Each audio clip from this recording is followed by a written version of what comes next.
We on? All right, rise and shine. It is Merle Car time, and Dan, the great curator Mm. army, welcomes you all to Between Two Slabs.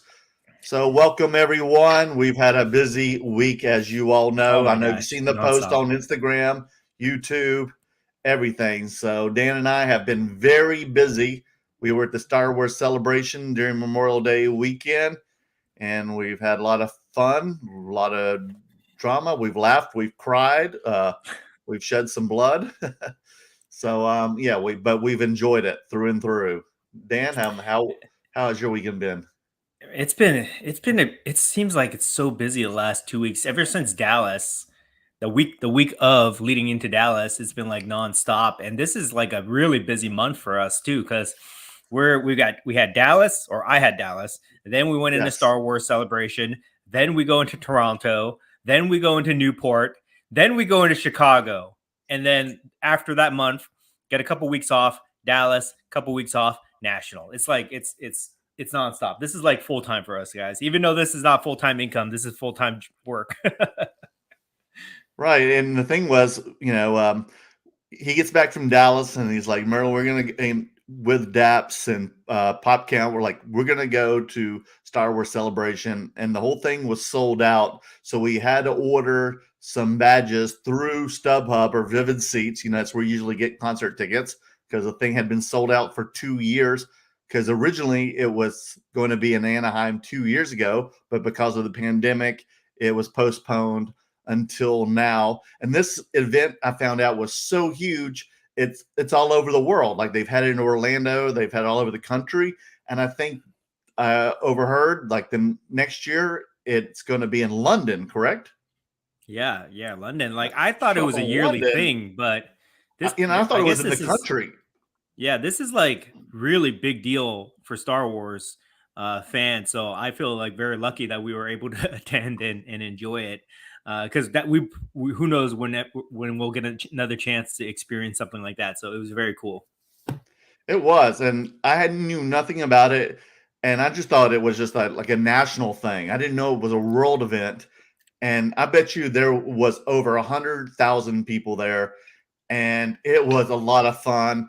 And I mean, it was pretty much exactly like what Comic Con is, but specifically just for Star Wars. And all the like celebrities were there from all the Star Wars shows and the movies. I mean, I saw Ewan McGregor, I saw Hayden Christensen, I saw um, who did I say? I'm sorry, I didn't think Rosario Rosario Dawson. Dawson. Yes, Yeah. I saw Diego Luna. I saw Giancarlo Esposito. Gus. I saw so many celebrities there. So I mean, this was a. I saw John Favreau. I saw them all, man. I mean, this, and not only that. I mean, they were like right there in front of me, like 10 feet from the stage. I mean, this was a huge event, folks. This thing was Yeah. huge. I felt like a 10-year-old kid again. It was so Yeah, it much was fun. fun. It was fun, and the celebrities was really cool to see. But I really also enjoyed the cosplay there. The people were dressed up as like bounty hunters, Mandalorians, stormtroopers, Darth Vader, aliens. You saw like all sorts of different type of variations on costumes too. I saw like a Yeah, that was Santa cool.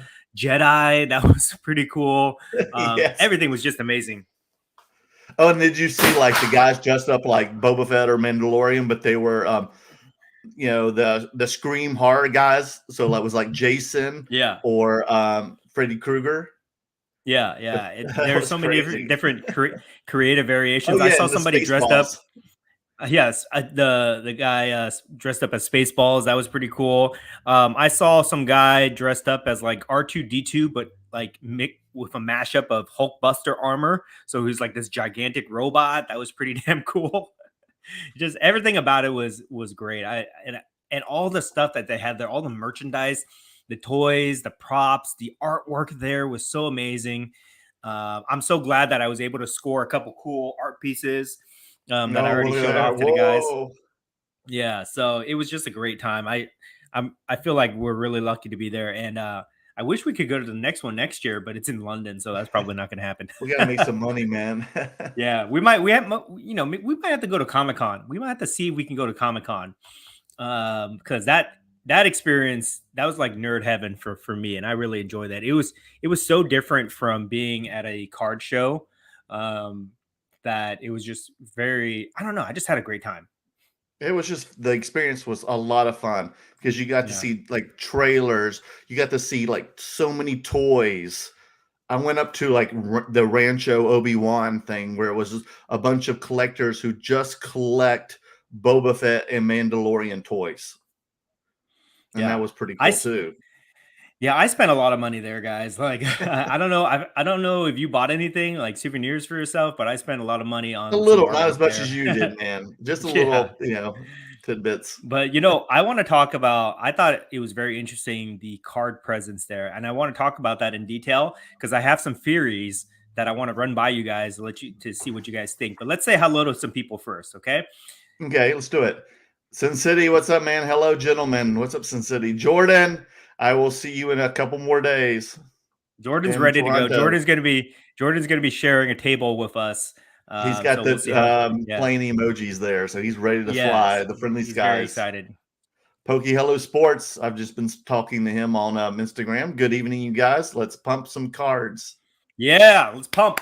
Pumping is not a bad word anymore, guys. We are reclaiming the word pump. We are reclaiming the word pump. Everything is going to be pumped up from now on. This is going to be pumping between two slabs. That's the new name of the show here.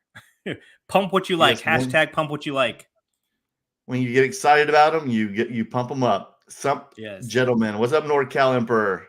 Yes, we're don't forget, guys. We're opening the pump room pretty soon, The so pump room. everybody's invited to the pump room. Best salad bar in town. Brian, thank you so much, Brian, what's Brian, up, for best another Adam? donation. Between Two Slabs, sponsored by Brian Adams. As always, thank you very Love much for it. your generosity, Brian. We love you Yes. guys. CV Sports Cards. What's up, guys? How's your evening going? So far, so good. We're just like packing and preparing, getting ready to go to Toronto. We had to like upload our vaccine cards and our Yeah. passports today. Every Tuesday night, I look forward to every Tuesday night because I look forward to hanging out, chatting with Merlin, and hanging out with all you guys in the chat. This has become one of my favorite routines of the week for sure. Brian Adams again. Smash the like, please. Yes, and make sure you subscribe to both of our channels. Pokey Hollow Mm-hmm. Sports pumps baseball cards to the moon. Do they have baseball cards? Yeah, I saw some at Dallas. Brad, OG card scammer, Wake and Bake Sports, brought me some Spaceball cards, and he wanted to get them graded with me. Like he sent them in for grading with Rare Edition, and he wanted me to do it for him. And I was like, that all for you, Brad, all for you. But it was pretty cool. He showed me like some all the characters and stuff like that. So I I'm not like hardcore knowledgeable about that, but I do remember watching that movie as a kid. What's it called? May the Schwartz be with you. May May the the Schwartz Schwartz be be with with you. you. Yes. And I did see one of the characters, the guy who's like the Darth Vader parody. I saw him at Oh, that was a the great Star Wars one. Yes. celebration. That was hilarious. And then the John Candy character, the doll, Yeah, for sure. NorCal Emperor. You're going to miss the San Jose Guildhouse show. What does SLI think? He's mad. He's mad, to be honest, Sunday, guys. Sunday League Yeah. Investors. Yeah, he's not talking to us right now, but it's okay. He'll get over it. He'll get over it. We'll be at the next one. I'm helping him promote it, so we'll be at the next one for sure. Unless it conflicts with a bigger show. So Yes, there'll be a card show sponsored by Sunday League Investors this weekend, everyone. So if you're in the NorCal area this weekend, please go to the card show. Mm-hmm, mm-hmm. Jordan, Dan, how do you get that Kawhi? What's he talking about? So I recently got it's consignment, Jordan. It's consignment, but some people have been giving me cards because they know I'm going to Toronto, and somebody gave me this Kawhi Leonard championship MVP mosaic 1 of 1 when they won the championship with the Toronto Raptors. So I was going to ask, which team was he on at that time? Yeah, the Raptors. So I'm definitely bringing some Toronto specific cards that I'm hoping to move. I see the show. link. Okay, you see, yeah, I got it now. Yes, Toronto. Yeah. Okay. Mm-hmm. Sean C. Billups, first time catching the live stream. Love the content, guys. Well, thank you so much, Sean, man. Thank you for tuning in. Appreciate it, Appreciate it. If you haven't done so, please subscribe. Yes, please. Jordan, have we coordinated a meetup with Merle, Canada? I hope so, guys. Yes. I hope he's coming to pick me up at the airport. Adam Grismore, keep up the hard work. Thanks for bringing light to more than rookie prospects. Vader not going to tear his ACL. That's so true. Nope. Nope. He's Yeah. hurt almost everything else, but man, Yeah. that's just in the Yeah. fictitious It. world. That's one of the things I really love about pop culture cards is that they don't. It's like you don't get tired of it, right? I don't know. Like I could. This like you everything is good. You can collect pretty much everything. Everything is cool. Everything is appealing. Some things are better than others, but it's not as what's the word I'm looking at? Volatile as like sports. You Volatile, know what I yeah. mean?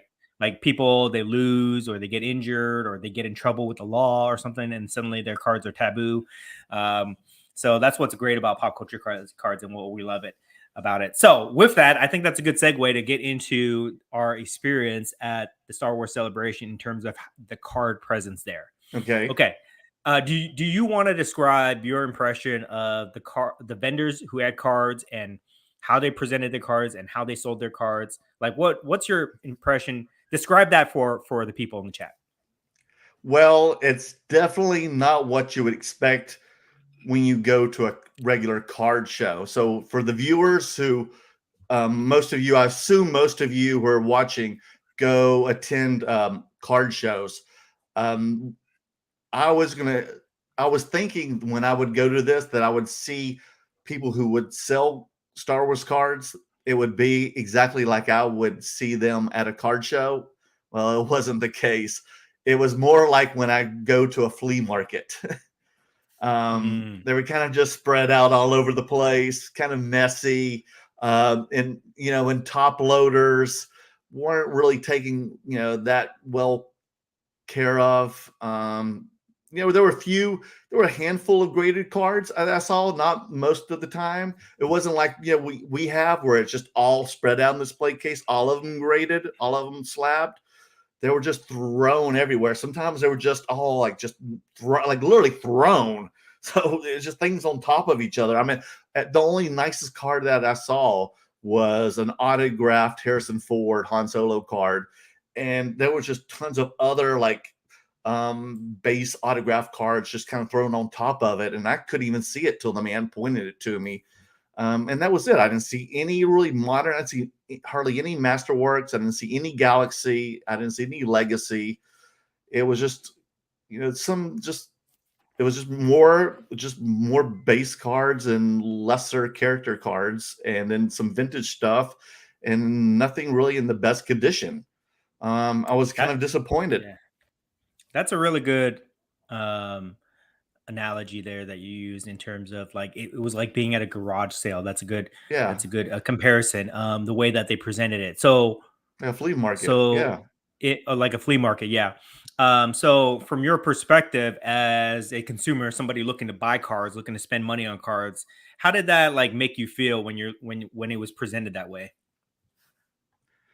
Just like a little dirty. Like no offense, but and then the way they would seal, like they had like sets too of different sets of Star Wars series throughout the 30, 40, 50 years of Star Wars, and they were just kind of Mhm. like vacuum sealed, and you know they're not really taken care of and Yeah, collecting yeah. dust. And but you think at an event like this you would have like the best taking care of cards, and that wasn't the case. And I feel like if you all that are out there, like dealers or sellers, or Dan and or I, if we brought our collection of Star Wars cards to these events, we would be a huge hit because Yeah. we So do okay. take good care of our cards. So let me kind of give you my impression of it, okay? And then see if you kind of can can understand the point that I want to make here. So like these Okay. guys, you're right. These guys they acted like they were at a flea market, right? Whether and that's not to say that that's like the wrong thing to do, but I'm Right, just right. if you're trying to sell cards to people, you want to present them in the best way where people who don't necessarily collect cards will at least will at least recognize the perceived value of these cards, right? Like the Harrison Ford autograph card that you're referencing, that card was $5,000, and he had it in a top loader, buried under a bunch of other cards. And you Right. look at it, and if you don't understand cards, I mean, that card is probably worth $5,000. But if you look at it and the way it's presented, and you're not knowledgeable about that, you probably don't see $5,000 worth of value in those cards. And I think that was the big miss for a lot of these vendors, is that they were probably like very old school vendors. All these guys were a lot older, and Oh they're probably yes, used to. most of them They're were they're older than used. us for sure. Yeah, they're not. I think they're more collectors than they are card vendors, because they were using things that, like, they didn't even have like a one touch mag holder for their raw cards. They were using what are these things called? These little cubes, right? That we store cards in. You guys know this? And you guys know, like, nowadays they make them where, like, you can pull them up like this, right? But Hmm. people know that back in the old days, there used to be a top and a hinge on this, and it would open up like this. You guys know what I'm talking Oh about, yes, right? yes, yes. In the 90s, they were It had a still little using, latch and hinge on it. yeah, they were still using those type of holders for their cards. So I knew these guys were like old school, because all their stuff that they had was old. Even the binders, like they had a lot of cards in binders with the 9 page holders, and even those things were like ancient. So it tells me that these guys were like more collectors than they were actual like modern vendors. But my point is that their their pricing on the cards, some of them were all over the place, but some of them were like really like cheap. Some of them were whatever the market value is, so they kind of knew what the prices of the cards were. But my point is that the way they were presenting it, it doesn't look like they're very valuable. Like you said, like one guy had a lot of his cards in like plastic. They were like plastic wrapped or whatever, shrink wrapped. And the raw cards too. Like, you don't shrink wrap raw cards. You don't wrap them in plastic and put them on a table, It's just like not what we do. When we see that, we don't value it anymore. Like, I saw an entire set of 1977 tops, entire set, but it was just presented in such a way that it looked so beat up that I didn't even want to mess with it, because I didn't see the value in it, because it was basically looked like it was just like smashed together. Um, and and the point I want to try to make here is, like, I've been trying to crack the code of how to get cards to be collected mainstream. Like, we were at the biggest Star Wars convention in the world, and the card presence there, maybe 4 or 5 vendors had cards, and nobody Right. had any graded cards. Nobody had any really valuable cards. So my question I kept asking myself all weekend was, why is that, right? Why do people not collect cards at these shows? If there was a demand for it, they would definitely have vendors putting it out there, right? But why is there no demand? And I was thinking about this, and I'm thinking to myself, it's because of how they're presented to that community. They're presented in True. raw form, ungraded, Hmm. wrapped in shrink wrap plastic, old stuff from the 90s. So people looking at that stuff don't understand the true value of these cards, right? Hmm. Whereas if you look at the toys that they had at the show, the toys were graded. They were in glass display Yeah. cases. They were under lights. They were shining, and they were asking thousands of dollars for the toys there, Hmm. right? Even the toys that were not thousands of dollars, they were still presented in a way better way than these cards. So, for people who are looking to collect, they're naturally going to gravitate towards the things that they think are more investable or more valuable. And I think that's the missing component there. Yeah, I it's think the that these presentation. Yes, yes. If we were there, or anybody that collects cards on a regular basis, that goes to card shows, if they had everything like nicely displayed, if they had um, graded cards, if they had price tags on their cards and things like that, I think people would look at that stuff, and they would start to wonder, hey, wow, these cards are worth money. And then they would do their research, and then they would go down that rabbit hole and start collecting cards. But because of the way that these cards were presented at the show, they were almost like an afterthought. What do you think? Yes. Oh no, wholeheartedly. Yes, they did. And if they saw like all the new stuff and the nice autographs and presented, and they saw like the top shelf stuff, they would have been like just blown away by it. And these were serious collectors, and these were serious fans, and they would have loved to have their hands on some of the new product if they had just Yeah, seen for it, if sure. they just knew about it, but they don't know what they don't know. Yeah, and you know what's so crazy to me? Like we are right now, we're very obsessed with Star Wars Galaxy Chrome, right? We talk about it all the Hmm. time. We're highlighting different artists, we're showing off different cards. At that convention, there must have been at least 20 different artists that have done commissioned artwork for Topps Galaxy Chrome. Like their cards are in that set, and they're selling prints and original artwork from that set. But nobody knows that. Like I bought that Vader painting that I showed off to everybody. That is an original card, guys, and nobody makes the connection between that. Let me just show you guys real quick if you didn't Okay, catch would my love live. to. Show us, please. There's actually one back there too. Okay, so here is the original card. This is 2012. Get Okay, that in can you focus see that? there. Get in focus. Yeah, There you, okay. There you go. Okay. 2012. This is when this card came out. It's called Vader's this one's Revenge. called yeah, they retitled it Vader's Revenge, but this one is called Dueling Darth Vader. Okay, this is by Brian Rude. That's Okay, the original title. yes. Then Okay. Topps Chrome comes out. Topps Chrome comes out and makes this version. Oh, got Let's you. see if you guys can see it. It's Okay, not this is the focusing quite Chrome. yet. Yeah. This is the Chrome version. Okay, and let me show you this. This is the original artwork for this, guys. Whoa, Can you it's a see that? giant card. It's a giant card. This is the original artwork for those cards. Oh, It's I thought it was a incredible. giant card. Yeah, it's incredible. And like, there's so many of these artists there, and some of them were selling the original paintings for these cards, and people just don't understand. You know, it's so crazy to me. And that Like, artwork is made by Brian Rood. That's the artist Brian, Brian Rood. That's yeah, ROOD. he will And he be was a super nice guy. Super nice he guy. he will be a guest on the podcast pretty soon. Yeah, he was super cool with us. But it's like people don't realize they don't make that connection. If they did, they'd be going crazy for this stuff. So I think that's going to be our mission, is that we need to start setting up at some of these non card shows and Non-sports card shows, right? presenting these cards in a way where people recognize it as having value. Because as a collector, right, we collect everything.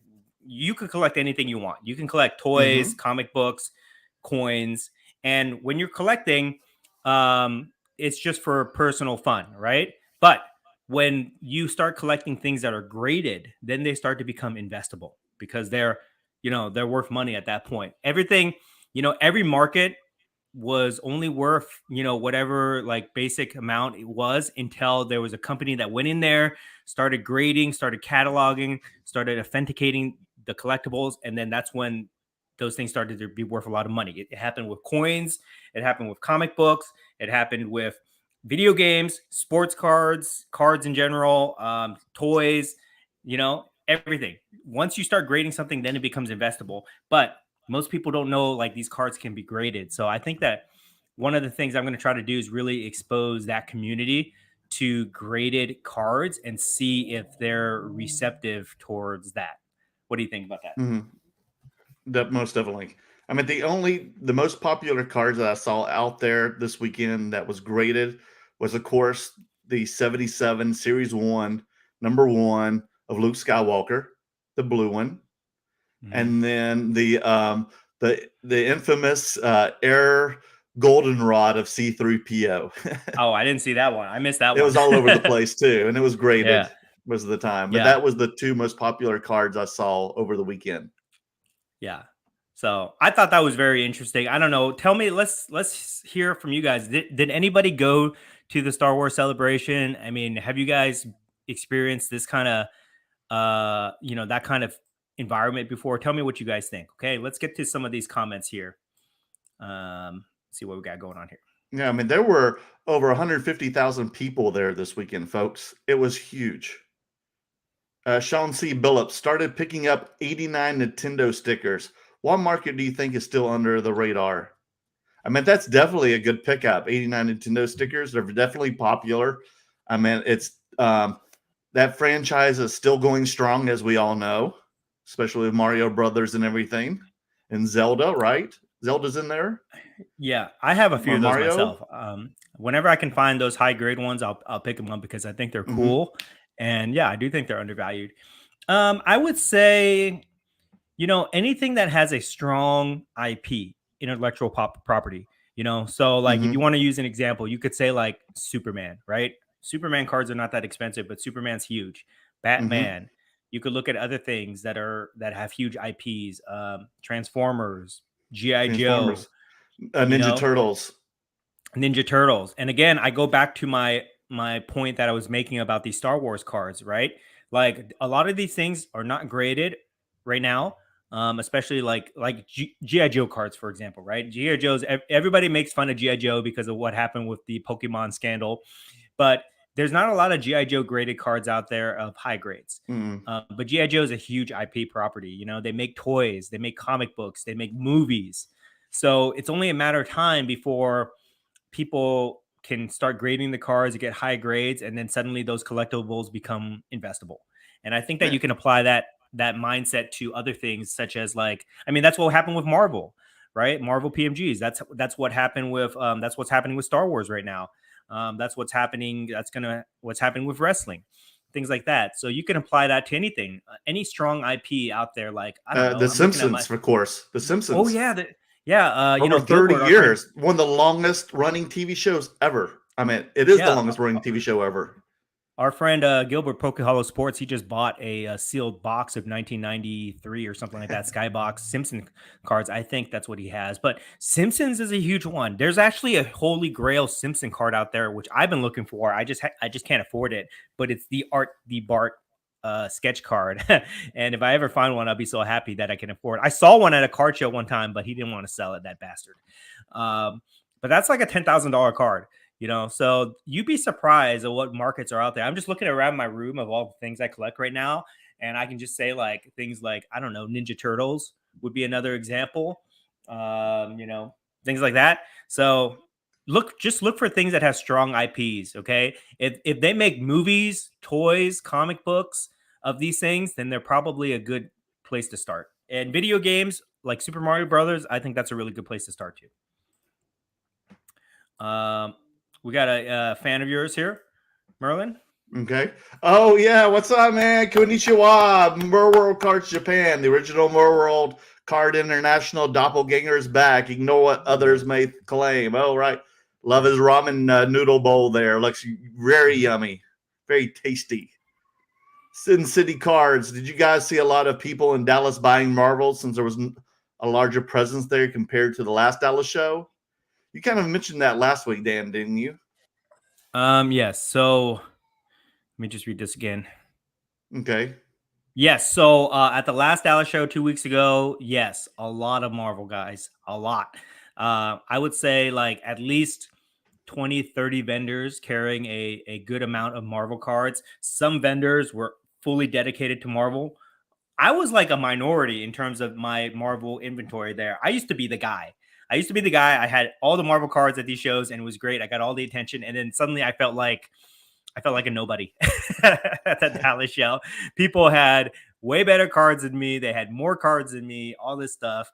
So all the Marvel guys were there too.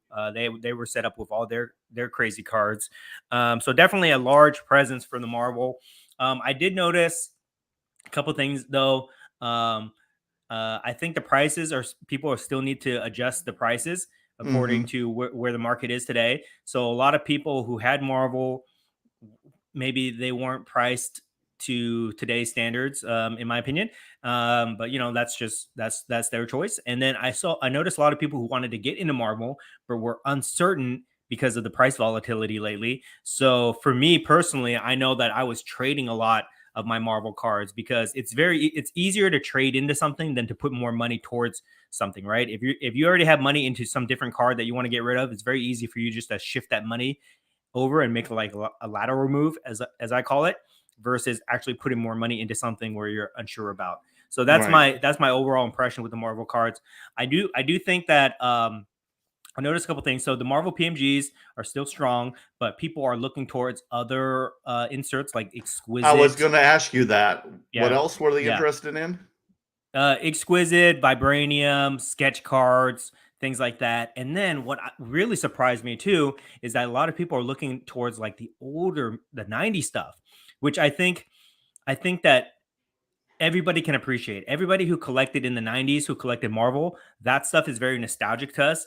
And but it was very overprinted, right? So historically, like Definitely. in comparison to like baseball cards, basketball cards, things like that, they're not worth that much because the print runs are so high, but still people wanted to collect it.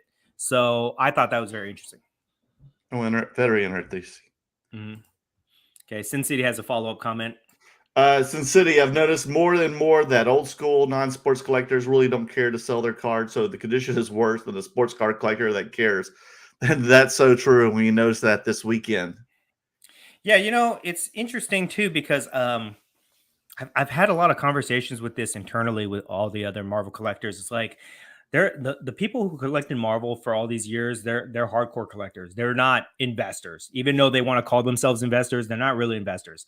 They are hardcore collectors. So now that their cards are worth money, it's very difficult for these guys to let these cards go.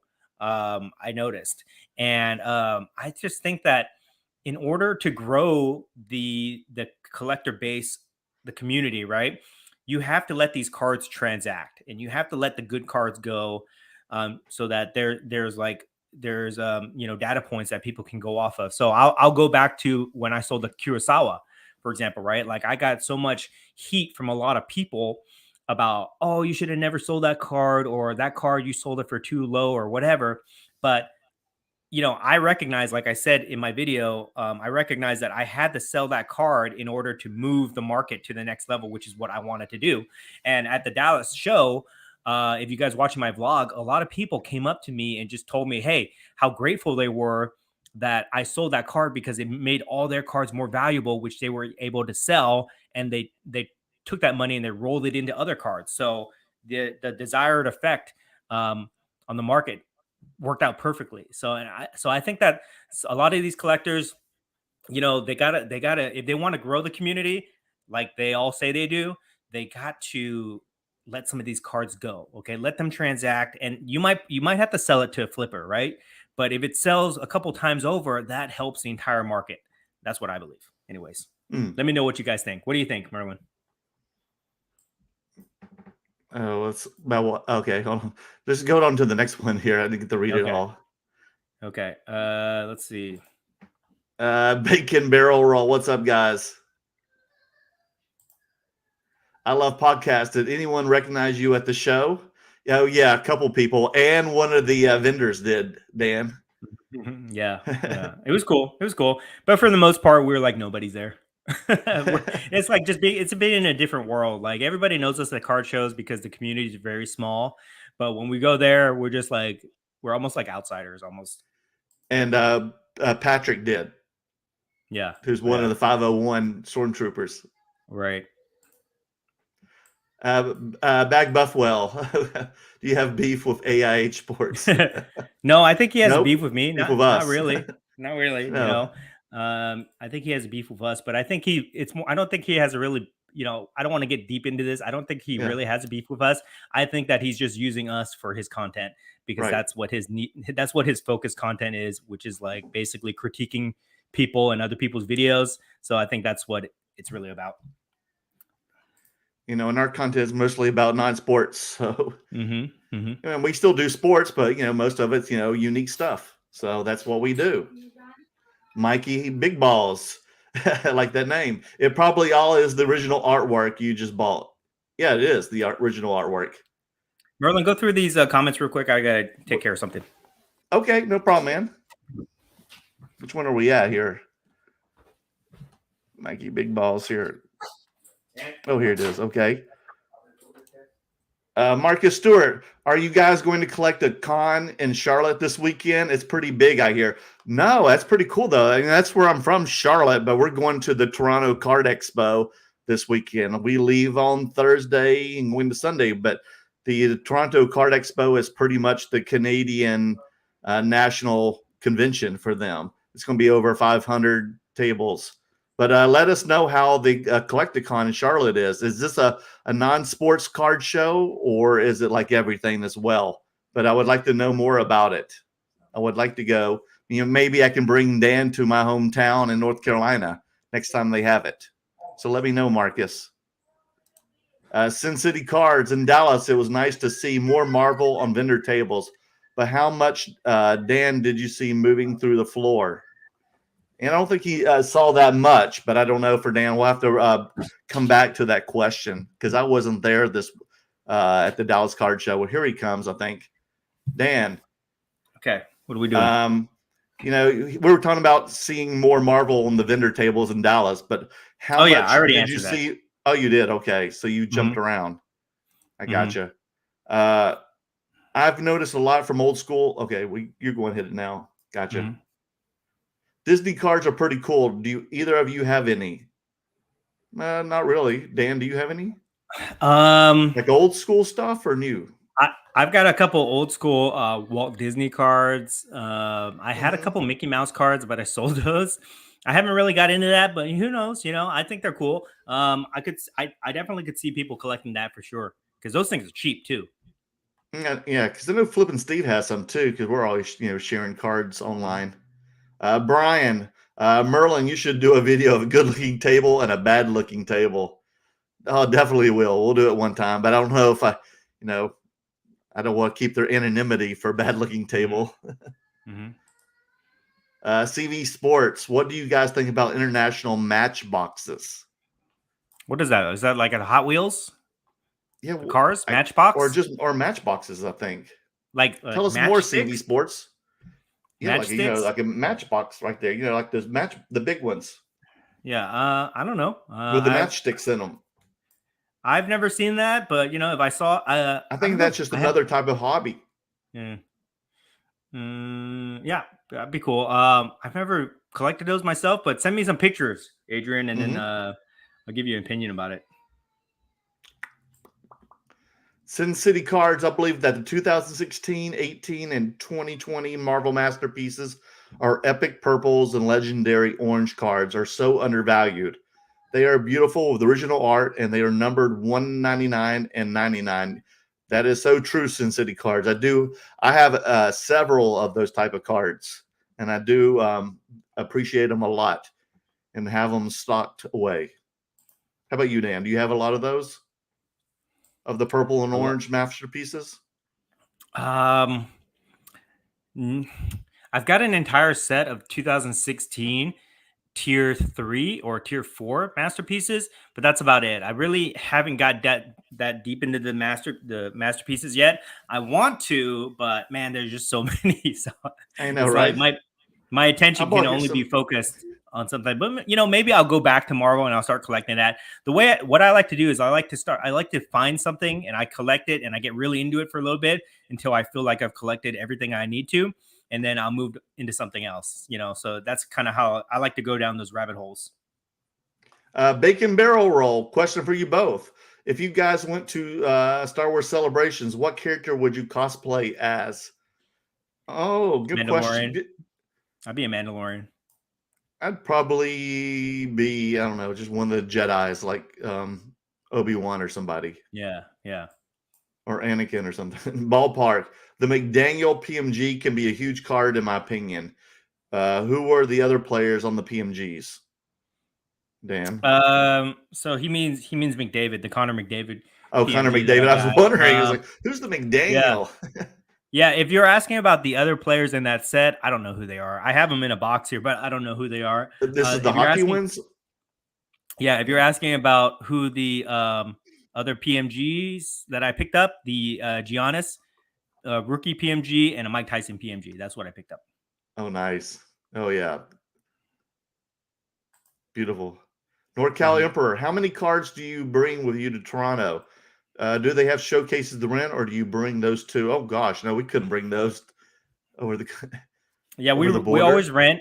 Yeah, we always rent showcases. Every big show usually rents showcases. So if you guys ever wonder, like, how do we go to these shows and how do we set up? They almost always have somewhere where you can rent showcases. If they don't rent showcases, we don't go. I mean, just logistically, we can't bring them.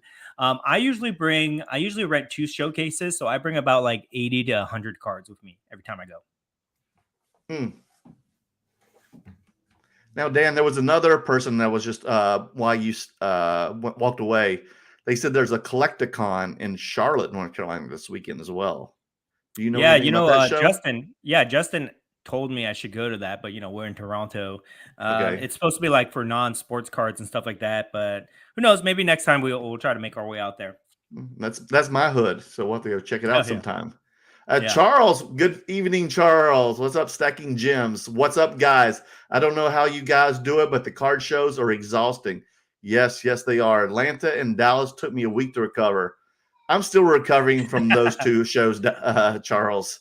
Come on, Charles. You live in Vegas, man. You're supposed to be like up at the nightclubs every night, but that's Yeah, card living the life. nightlife, dude.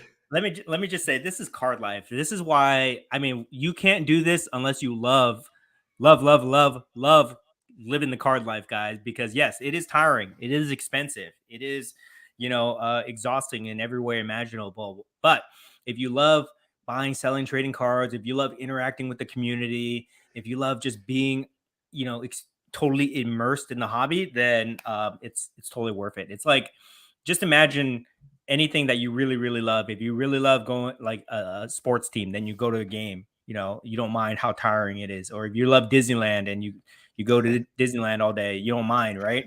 Same thing with us. Charles, were you up till 3 a.m. with Dan at trade night? I didn't even see Charles at trade night. I didn't see. I think I saw Kent one time there. You saw Maybe Kent? Josh. Yeah, maybe Josh, Marvel Madness, and Marvel Guy.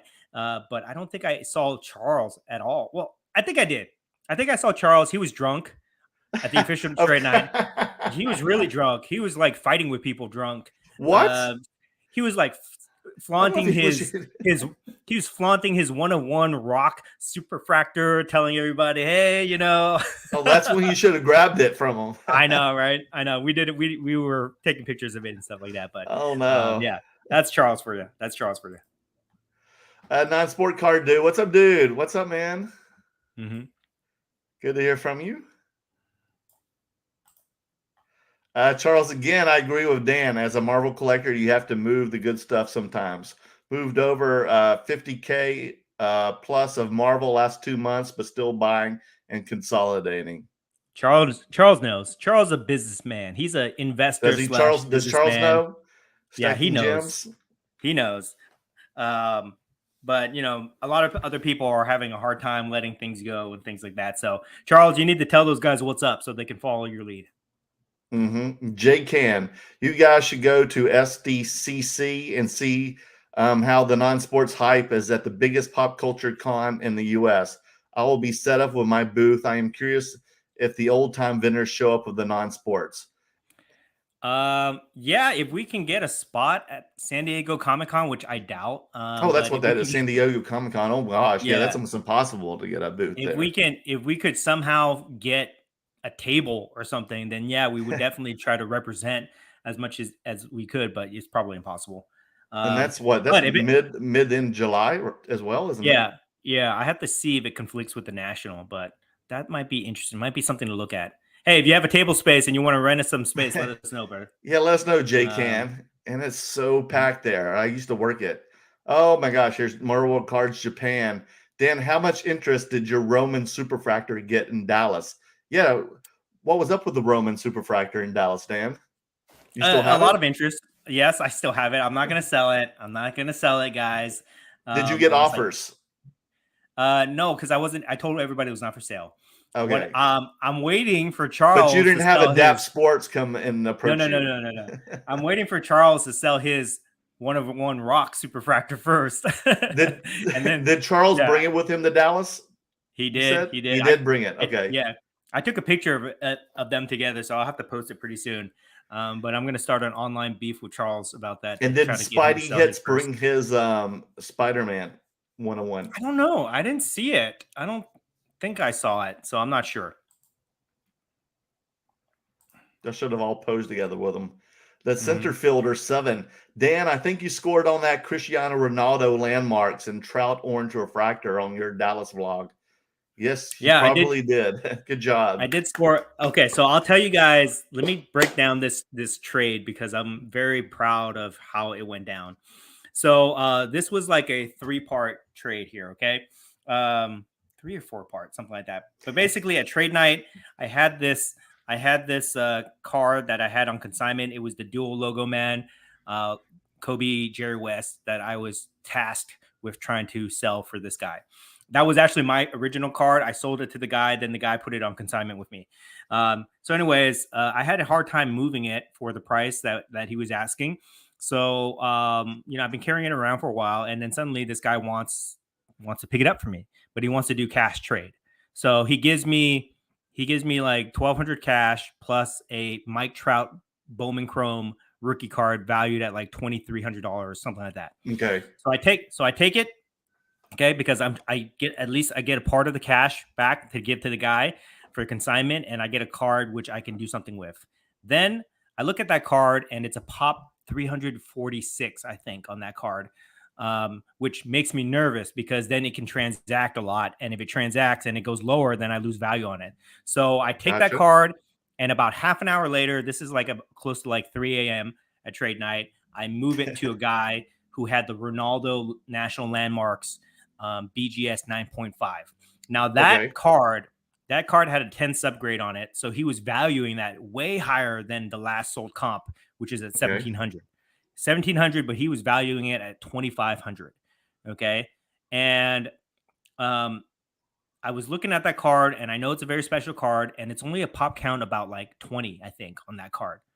So I thought to myself, okay, I need to move out of this Trout card before it loses value, if it does lose value, into something that's like lower pop, where I'm a little bit more protected against comps. So I traded him the Trout for the Ronaldo plus the Mike Trout Orange Refractor, which comped out at about $400. And then the next night, I sold the landmarks for $2,500. So I was able to get all the money I needed to pay the guy for his consignment. Plus, I made my little commission, and now I still have this Trout refractor which I can sell. So I was pretty proud of myself for maneuvering like that. Basically, if a card cannot sell for what you want it for, you just do a cash trade. You get a little bit of cash back, then you pick up something that can move a little bit easier. But if that card has a high pop count on it, you want to move out of that as quick as you can into something a little bit more rare, and then cash out of that. Nice.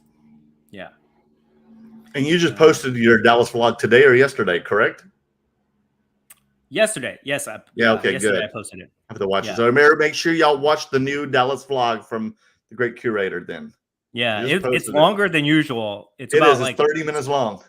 Yeah, over 30 minutes long, but I was doing crazy, like back-to-back nonstop deals there. The last hour of the show on Sunday is when I just killed it. I did about like 22 grand in deals that day in terms of buying and selling and trading. So it was a wild show for sure. Yeah, you have so much to do because we just also posted the Del Mar of our the Break Even Club with you, Brian, and I just the other day. And and I just sent you the second episode with just you and Brian at the Dallas show. So you'll have that one posted soon as well. Yeah, I think we want to post it tomorrow. Okay. Maybe. Yeah, I think I'll post it tomorrow. I was going to post my Star Wars vlog, but I think we'll post that one tomorrow because we talk about Brian's upcoming show. So Brian, Sunday League Investor, is actually hosting his own card show in San Jose, California. I think it's a one-day show with a trade night, focused on like soccer, F1, and other cards. So we want to help him out and try to help promote that for him. So if you guys are in the Bay Area or close to the Bay Area, go check out that show this weekend. I think it's going to be good. Unfortunately, we won't be there because we'll be in Toronto, but we'll be at the next one for sure. So we'll post that. But basically, let's tell people about this new podcast that we have because we got a lot going on here. This new podcast, we call it the Break Even Club. It's a parody spin on the Breakfast Club, if you guys know what that is. But if you don't know what the Breakfast Club is, it's basically a group of teenagers. Yeah, a group of teenagers that have to spend Saturday at detention with each other. and they come from different areas, and they basically tell their own story to each other to get to know each other and give and learn different perspectives. And that's what the basis of this podcast is. Like, we are basically three different guys who collect, me and Merlin collect similar things, but Merlin definitely has his focus. I have my focus. We have different strategies. And then Brian is all soccer. So we're always sharing tables together, but we don't know what is going on with each other because we're so focused on what we're doing at each card show. So Mm-hmm. now we're hosting this podcast where we basically sit down Saturday evenings of every card show, and we just do like a little debrief of what we're seeing, what we're learning, sharing experiences with each other and things like that. And I think it's really cool because we really get very candid with each other and pull back the curtain on this. And these are conversations and things that you won't see on our vlogs, because the vlogs have to be like quick rolling and entertaining, right?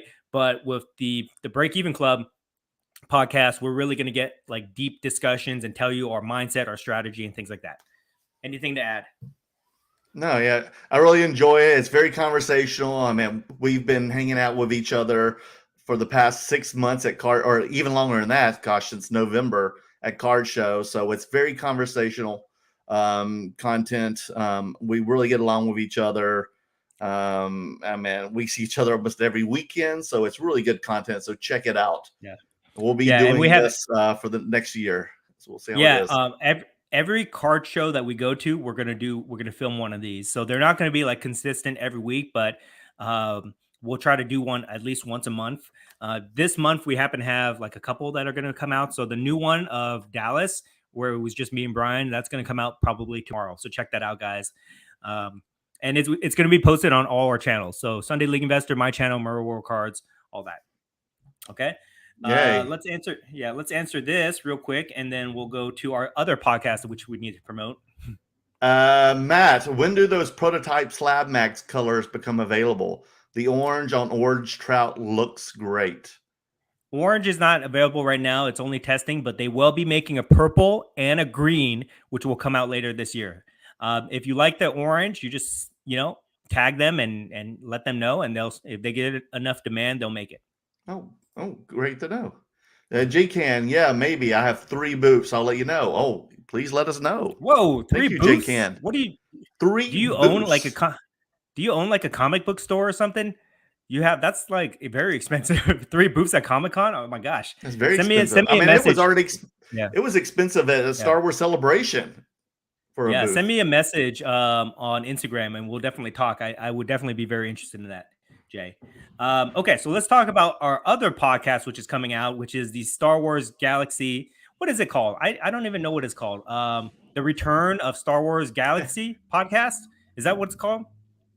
I have no clue. I have no clue at Yeah, all. yeah. Just Star So this, Wars with DAP yeah, Sports right now is all I yeah. know it's called. So Daps, the guy who bought my Kurosawa, he's asked us to join him in creating this new podcast where we solely focus on Star Wars cards. And the first episode dropped last week, and the second episode will be dropping, I think, maybe this week. We'll see. But that's been a lot of fun too, because that's solely focused on Star Wars, guys. So if you want to nerd out about Star Wars, that is the podcast for you. That gets posted on Dap's channel, but I'm gonna work out an agreement where he's gonna allow me to post it on my channel and Merle Yeah, World well, Cards definitely. channel. Yeah, I have a so lot check of that out. That's content to post as well. I know Dan does. We'll yeah, all be posting lots of good stuff, but yeah, we all have collaborated together with DAPS and we did our own podcast together at the show this weekend. yeah. So that's gonna be really cool. What's fun about that is that Daps has a little bit more resources. Well, actually, he's got a lot more A lot more resources resources. than Come than me on. and Merlin. So he's gonna A lot more. The production value on that podcast will be a little bit better because he actually has like an editor and all that stuff. It's not just us doing it. So I think that will be pretty Yeah, cool. he's even got a studio, yeah, and he's even got a more yeah, soundproof studio. So when Dan yeah, and I get back from Toronto, he wants us to come back and shoot a 3rd episode in a soundproof studio next to his studio yeah. on Melrose when we return from Toronto. Yeah, so that's going to be a lot of fun, guys. We'll be doing like breaking, well, not breaking, but we'll be doing like live rips Part of it. of Star Wars Galaxy. We'll be highlighting artists, trying to get them on the podcast, like Brian Roots that he would be on. He'd be the next guest there. So a lot of fun. with that. So check that out, guys. And that's another reason why I wanted to do that deal with Daps, because I knew that we would get these opportunities to make more fun, focused, creative content around Star Wars. So now we're starting to see that happen, and that makes me happy. Yeah, what was Uh, also cool too. I mean, you got to meet. I ran into one of my childhood friends, one of my classmates from North Carolina School of the Arts. You got to meet who's the head editor of Mandalorian, and he was showing the Mandalorian 3 trailer when we walked into the convention. And you learned a great tidbit there, didn't you? That his daughter is the voice of Baby Grogu. yeah, that was wild. That was I know. wild, guys. Yeah. Okay, so That was that's pretty basically all cool. the updates. Let's talk about Toronto, because I'm super Oh, excited about that. Although I I feel like haven't I'm heard already of. rushed. I feel very rushed, even though there's 2 days left until we go out there. So you did your Um, Canada check-in arrive thing because Jordan was worried to make sure you and I both have done all that, did all the yeah, procedures. yeah. So we got all that taken care of. But I just don't know, because it's gonna be a different atmosphere. Like, going there, we don't know what kind of cards people want. We know they want hockey, but we don't really have that, except for my McDavid PMG. But other than that, we I don't know have if they're no gonna like our hockey. cards. Yeah, I have no hockey yeah. whatsoever. We don't know how they negotiate up there. We don't know. We don't even have Canadian money, guys. We're gonna go there just and just wing it, basically. No, But I yeah. did put a an American to Canadian dollars app on my phone though. Okay. Yeah. So we have to figure out how to do that. But I'm very excited, because I originally thought this was going to be like a normal size show, maybe like 200 tables, 250. But then I got the email, and it's like over 500 tables there, and most of those are booths. They're not even tables, they're booths there. So it's going to be huge. They say it's like the second biggest show in North America. They say all the people from Canada, all the vendors and stuff like that, they go set up at that show. So very excited to see what the turnout is, and just to meet all the people, all the Canadians that support our channel, right? I'm already getting messages from a lot of people saying that they're going to be there, and they can't wait to Yes. meet us. So that would be super cool. I don't know. I'm really excited to see how it turns out. What are your thoughts? Yeah, I'm excited too. I mean, I'll be getting there early, and you told me there is a VIP preview night, so I'll be getting there at 3:30. I don't know how far is it away from our hotel to the convention center? The I double. don't I'm know. at the DoubleTree. I thought I you don't. I booked the think one right Jordan's next somewhere to it. else. It must be right Yeah, next to it. yeah. So I guess I'll run over there. Hopefully, I'm not too exhausted because I'm going to AEW wrestling tomorrow night at the Forum.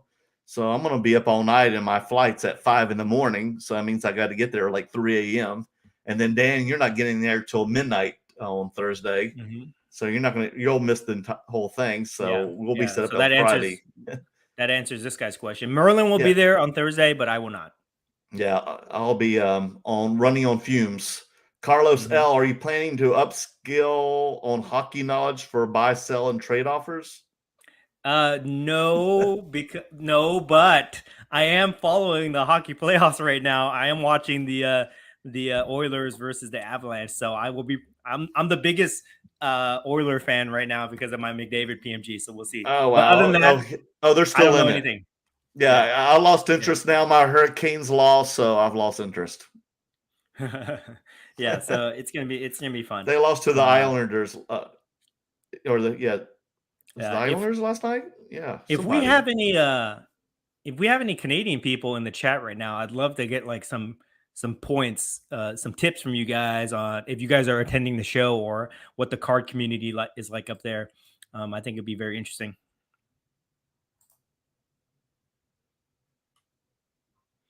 All right. Sean Singh, most buyers of the show will negotiate in Canadian dollars. Also, hockey is rampant at the show, but a lot of basketball interest too. Okay. Well, we'll see what happens. Maybe I'll do a trade and I'll bring home some more hockey. I think that might be interesting. I don't know. We'll see. Um, Juan Perez, isn't wrestling big in Canada? Brett, Bulldog, Edge, O'Reilly. Oh, and one, hit me up on IG tonight. Let's meet up tomorrow for AEW, okay? I will. Yeah. I'm bringing my Yeah, Bret Hart. yeah, I've got some Bret Hart cards I'm gonna bring there, so we'll see. We'll see what people say about that. I've definitely been focusing on trying to bring some cards that I think might move up there. Like I've got some old Toronto baseball cards. I've got the hockey PMGs. Obviously, I've got the Bret Hart stuff. I picked up that consignment for the 1 of 1 Kawhi Leonard Toronto Raptors card. So we'll have something there at least. We'll have something there, and then we'll have all our regular stuff, Marvel, Star Wars, all that other stuff. So hopefully we can make some deals. If anybody wants to make deals with us prior to the show, let us know. Hit us up on Instagram so we can set it up. And that will be a lot of fun.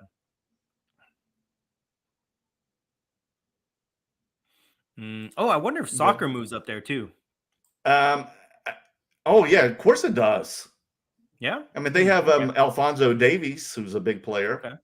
Okay. Adam Greasemore. I'm in Buffalo. The Canucks come down here with a lot of soccer. Yeah, nice.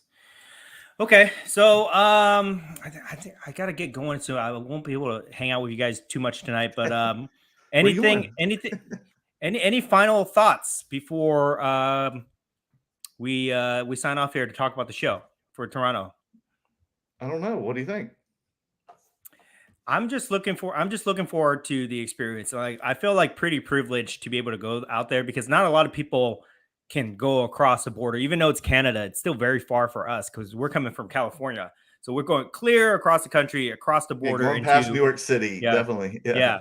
So I think this will be really cool, just to kind of think about like how we started off going up to these local shows where we live, to traveling the country, to now we're going international. I think it's really awesome, and I'm looking forward to shooting a lot of content around it, to sharing that stuff with all our followers and viewers. And who knows, this might be like a stepping stone. Maybe we'll go to like London next, or some other crazy place, Japan or something like that, Korea, for the next show, or Australia or something like that. So I'm super excited for this. If you guys are going to go to that show, hang out with us. Please come by our table so that we're not lonely. Come say hi. Show us your cards. We'd love to meet everybody while we're there, and we'll try to do deals and all that stuff. But we're definitely going to be doing a live also on Saturday from Canada, so stay tuned for that. And anything else you want to add?